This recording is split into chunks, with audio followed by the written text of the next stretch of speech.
Selamat salam sejahtera untuk kita semua. Perkenalkan saya Dusun Gono dengan NIM 25703811.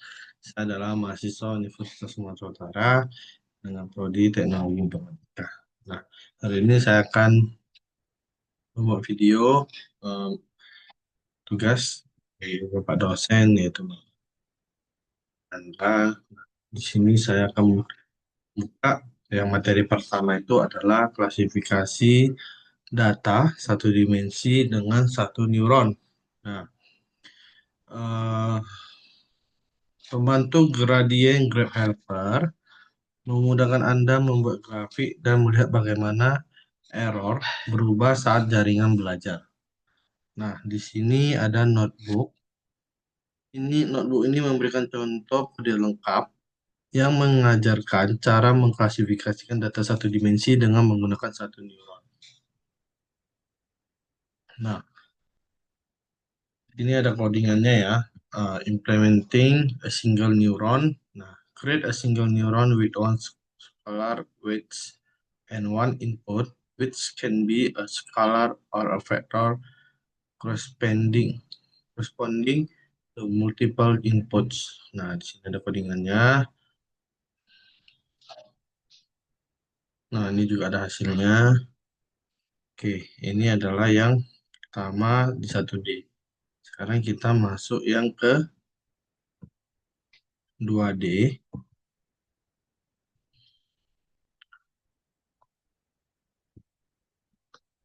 Nah, 2D itu adalah dua dimensi ya. Jadi klasifikasi dua dimensi data dengan eh, neuron. Nah, masih sama ya, ada loading the data, ada dikasih codingannya, lalu ini hasilnya. Nah, di sini kita lihat ada dua warna, ungu dengan kuning. Nah, neuron class 2D artificial neuron for multidimensional classification. Nah, di sini ada uh, multidimensional classification. Lalu yang ini di bawah ada neuron class. Nah, di sini ada data kelas dua dimensi clean test.csv. Nah, di sini ada beberapa yang disilang. Nah, ini adalah predicted. Nah, ini ada ground paths. Oke, ini yang dua dimensi. Kita lanjut ke yang ini. Eh, DNN to class.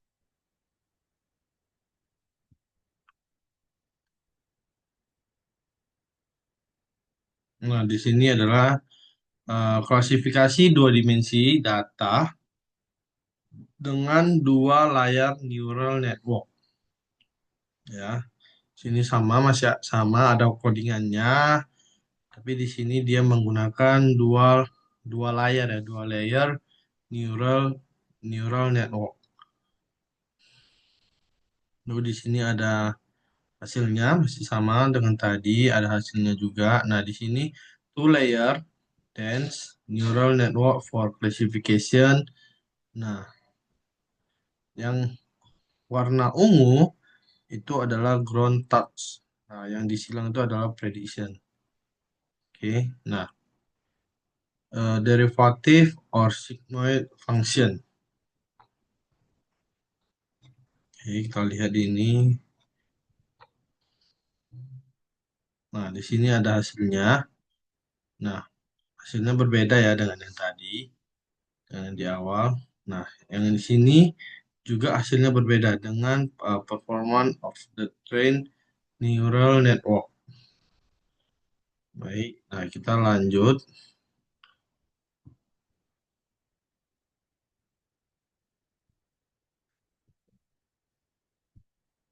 Kita lanjut ke yang eh, keempat ya. Ini MNIS.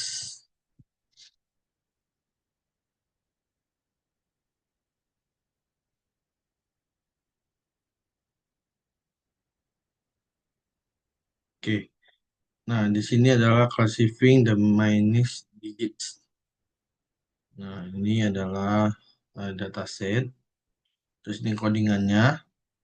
Nah, ini dikasih label. Ya, ini ada beberapa label diimplementasikan dan neural network. Lalu, nah, muncullah hasilnya.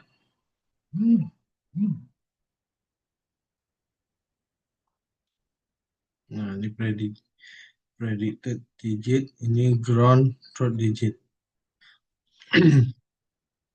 Oke, nah sekarang kita lanjut ke materi yang kedua, neuron regular satu dimensi.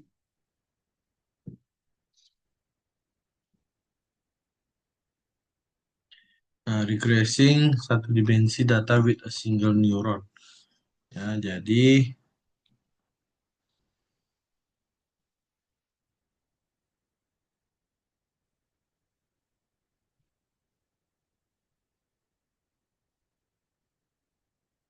if using collab, you need to copy the XLDC.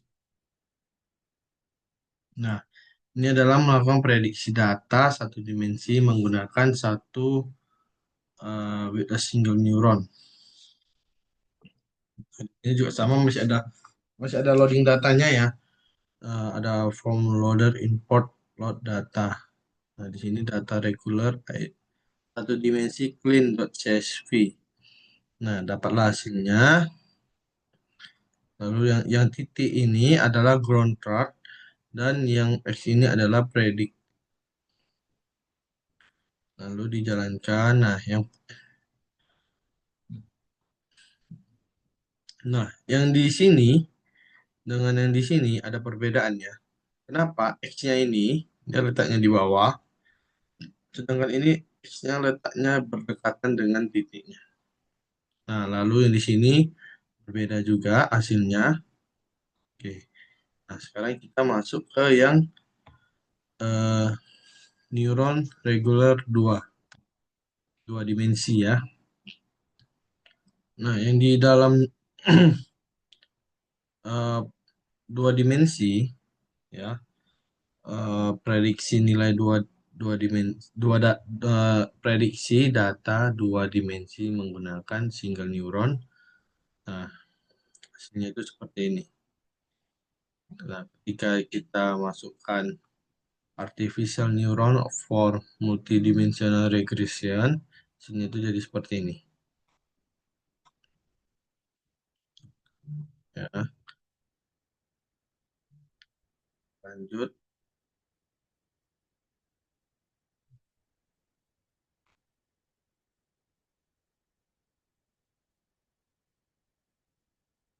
Ini adalah menggunakan dua layar neural network.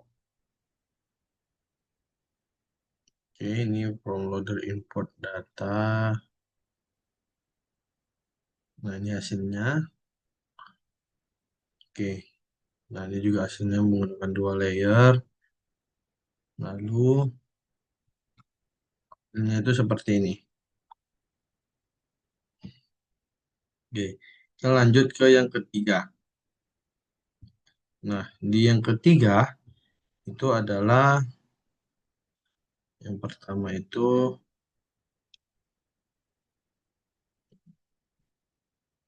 implementing neural network in PTOC.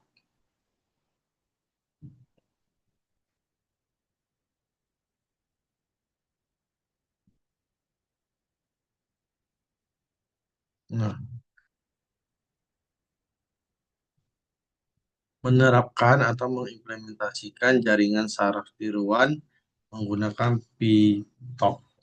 Nah, sini ini juga ada codingnya ya. Understanding convolution. Nah, di sini juga ada dikasih create a sample image. Nah, dikasih contohnya, sampelnya, lalu di convolution layer. Nah, ini jadi dua layer, ada channel 0, ada channel 1.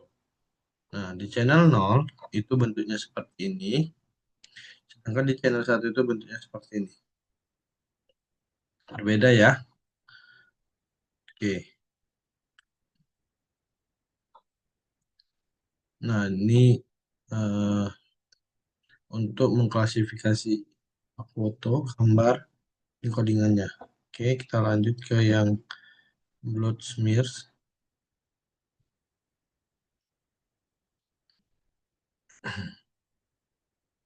Nah, klasifikasi blood smear with a convolution neural network, transforming the image and their ground.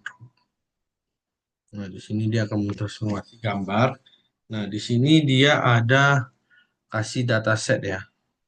Kasih dataset lalu akan diproses menggunakan coding. Nah, lalu akan muncul binary-nya.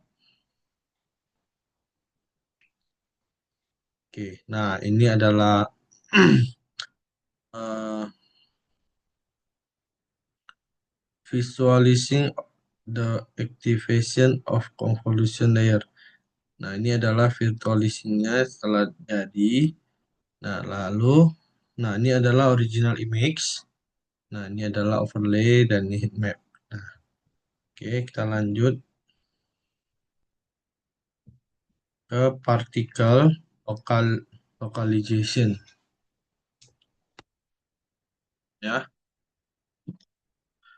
Localizing microscopic particles.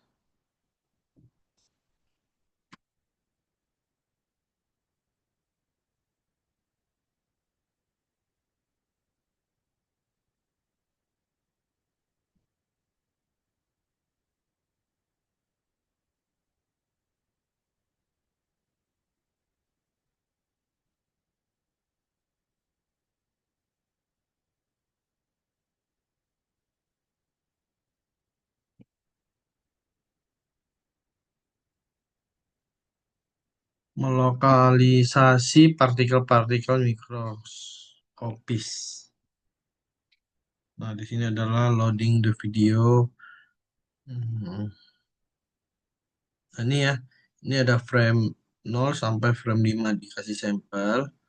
Nah, lalu diproses menggunakan neural network. Nah, frame 1 sampai 100. Frame 1 of 100. Oke, ini adalah simulation the training data atau data yang di training yang dijadikan sampel. Nanti creating image of particle with noise. Nah, menggunakan noise. Lalu ini with position ya, menggunakan posisi. Lalu ini training the neural network with simulate data. Nah, ini adalah x coordinate, ini adalah y coordinate. Nah, di sini kita lihat untuk x koordinatnya dengan y koordinatnya itu uh, ada perbedaan ya. Lalu inilah annotation dan prediction. Oke, kita lanjut ke yang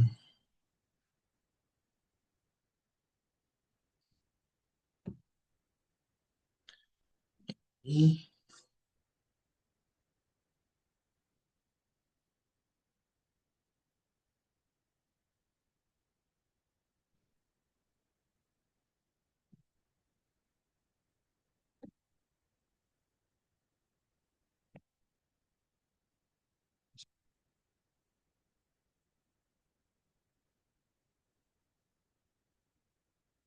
Oke, kasih coding ya.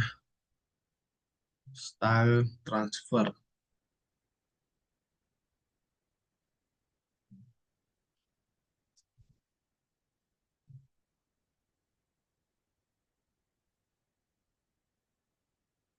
Oke, ini gaya mentransfer gambar. Oke, ini adalah loading the content and style image. Nah, ini adalah gambar awal. Nah, ini loading a pre-trained neural network. Jadi kasih codingan, implementing style transfer. Ya,